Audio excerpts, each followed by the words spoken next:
मैं Sangeeta Dhupia, lecturer interior decoration, government women's polytechnic college Udaipur.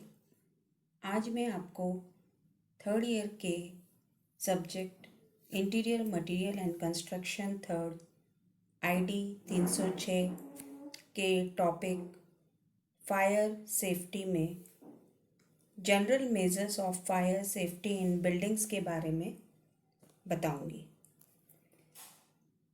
General measures of fire safety in buildings. कुछ important buildings में जिनमें fire resisting construction होता है के अलावा कुछ जनरल फायर सेफ्टी मेजर्स होते हैं जो इस प्रकार हैं। First, alarm system. Second, fire extinguishing arrangements. And third, escape routes या मीन्स ऑफ एस्केप। सबसे पहले मैं अलार्म सिस्टम के बारे में बता रही हूँ। यह सिस्टम बिल्डिंग में रहने वालों को वार्निंग देने के लिए लगाया जाता है ताकि आग लगने पर अलार्म बजेगा तो उस स्थान पर पहुंचकर आग पर काबू पाया जा सके। यह फायर अलार्म सिस्टम दो प्रकार का होता है, या तो मैनुअल या automatic alarm system. First, manual alarm system. Manual alarm system में कुछ बजने वाला डिवाइस जैसे सायरन, हैंड बेल हो सकती है। इसकी नॉर्मल आवाज़ से अधिक व डिफरेंट आवाज़ होती है। इस डिवाइस को सभी मेन एग्जिट के पास लगाया जाता है ताकि सभी की आसान पहुंच में रहे व इससे भवन में रहने वालों को आग लगने पर इस अलार्म के माध्यम से सूचना दी जा सके। Second, automatic alarm system. इसमें ऑटोमेटिक स्प्रिंकलर्स या पोर्टेबल फायर एक्सटिंग्विशर्स जिसे आग लगने पर एकदम उपयोग किए जा सके होते हैं। इलेक्ट्रिकल फायर अलार्म को अधिकतर रहने वालों की स्पेसिफिक रिक्वायरमेंट पर लगाया जाता है, जिससे बिल्डिंग में किसी भी भाग में आग लगने पर बिल्डिंग में रहने वालों को इफ़ेक्टिव वार्निंग दी जा सके। इस ऑटोमेटिक अलार्म सिस्टम को अधिकतर उन बिल्डिंग्स में लगाया जाता है जैसे बड़ी इंडस्ट्री या पब्लिक बिल्डिंग्स में जो कि रात को ऑक्यूपाइड नहीं रहती हैं। जैसे ही आग लगने पर ऑटोमेटिक अलार्म सिस्टम उसे डिटेक्ट करता है तो वह इसकी इंफॉर्मेशन नियरेस्ट कंट्रोल पॉइंट व साथ ही उस समय फायर ब्रिगेड स्टेशन को भी इसकी सूचना देता है। Next, fire extinguishing arrangements.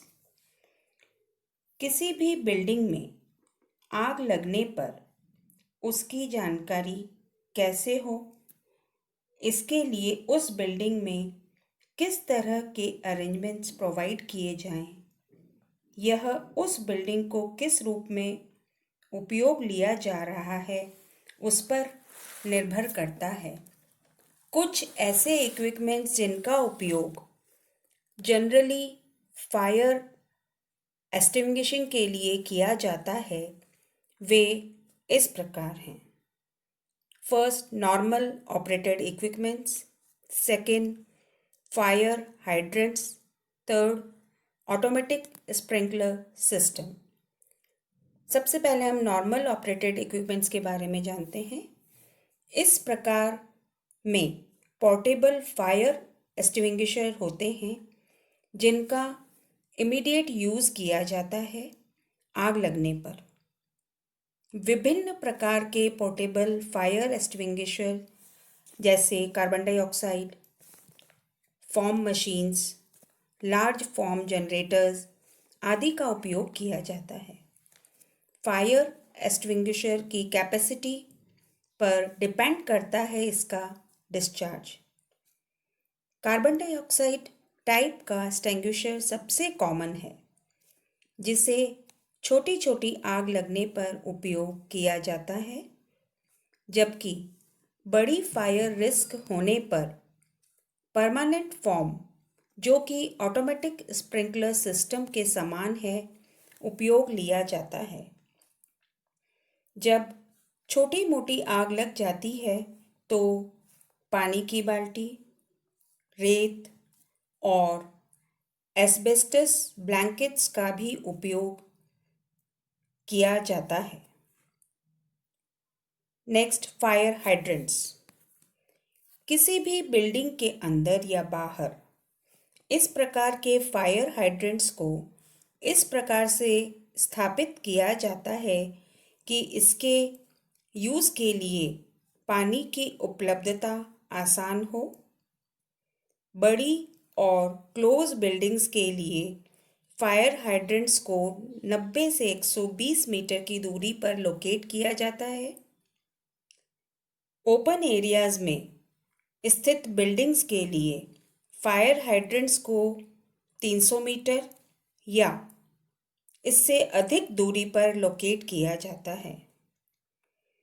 आमतौर पर एक फायर हाइड्रेंट 4000 से 10,000 स्क्वायर मीटर एरिया के लिए प्रोवाइड किया जाता है। यह उस एरिया की जनसंख्या घनत्व पर निर्भर करता है। फायर हाइड्रेंट्स सभी स्ट्रीट क्रॉसिंग पर प्रोवाइड किए जाते हैं। फायर हाइड्रेंट्स दो तरह के होते हैं, पिलर और पोस्ट हाइड्रेंट्स और संक और फ्लश हाइड्रेंट्स। संक हाइड्रेंट्स का उपयोग अधिकतर किया जाता है। इन्हें रोड सरफेस के नीचे फिक्स किया जाता है और उस पर कास्ट आयरन का कवर लगा दिया जाता है। एक वर्टिकल पाइप हाइड्रेंट पर स्क्रू कर दिया जाता है। जब आवश्यकता पड़ती है तो इस पर पाइप लगाकर इसे काम में लिया जाता है। Next, automatic sprinkler system. इस प्रकार के सिस्टम में पाइप और स्प्रिंकलर्स होते हैं जो इस प्रकार लगे होते हैं कि आग लगने पर उसकी गर्मी से ऑटोमेटिकली चल जाते हैं और साथ ही अलार्म भी बज जाता है। इस प्रकार का सिस्टम किसी भी भवन के आंतरिक भाग की सुरक्षा हेतु लगाया जाता है। इसको अधिकतर पेपर मिल्स और टेक्सटाइल मिल्स हेतु उपयोग में लाया जाता है। इस सिस्टम में बहुत से ओवरहेड पाइप्स होते हैं जो कि सीलिंग में लगे होते हैं। पाइप्स में फ्यूजेबल प्लग्स लगे होते हैं। जब आग लग जाती है तो ये प्लग्स मेल्ट हो जाते हैं व पानी आग पर स्प्रिंकल हो जाता है और आग बुझ जाती है। इससे आग पर जल्द ही काबू पाया जा सकता है। इस सिस्टम को और भी इफ़ेक्टिव बनाने के लिए इसके साथ एक ऑटोमेटिक अलार्म भी लगा दिया जाता है ताकि यह अपने आप बजकर सभी को सूचित करे। नेक्स्ट, मीन्स ऑफ एस्केप या escape routes. Means of escape को हम स्ट्रक्चरल मीन्स से डिफाइन कर सकते हैं, जहाँ से बिल्डिंग में रहने वाले आग लगने पर बिना किसी बाहरी सहायता के बिल्डिंग में प्रोवाइड किए गए सेफ रूट के माध्यम से बिल्डिंग के किसी भी भाग से बाहर आ सकें। Fire emergency procedures and means of escape. सभी बिल्डिंग्स में एक इमरजेंसी प्लान होना चाहिए जिसकी उस बिल्डिंग में रहने वालों व विजिटर्स को भी जानकारी होनी चाहिए। इमरजेंसी एग्जिट के रूट्स को हमेशा साफ सुथरा रखना चाहिए। इमरजेंसी एग्जिट आवश्यकता पड़ने पर जल्दी ही लोगों को सेफ प्लेस पर ले जा सके, इस तरह से डिज़ाइन किए हुए होने चाहिए। इमरजेंसी डोर्स एस्केप डायरेक्शंस की तरफ खुलने चाहिए।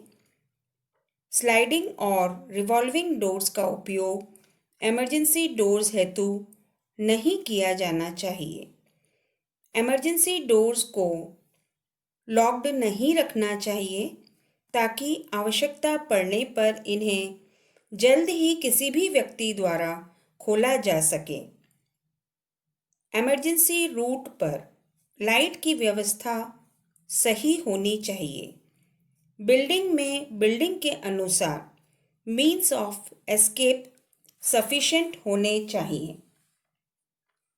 कुछ इम्पॉर्टेंट बिल्डिंग्स जैसे theatres, town halls, school, restaurant, factories, club आदि इसी तरह की बिल्डिंग्स में फायर रेजिस्टेंट कंस्ट्रक्शन होना अति आवश्यक है। 6 मंजिला इमारत से ऊंची या 25 मीटर हाइट वाली इमारत या इंडस्ट्री में एक फायर टावर होना अति आवश्यक है। सभी एस्केप रूट्स जैसे रूफ आदि को ऊपर से प्रोटेक्ट किया हुआ होना चाहिए। Thank you.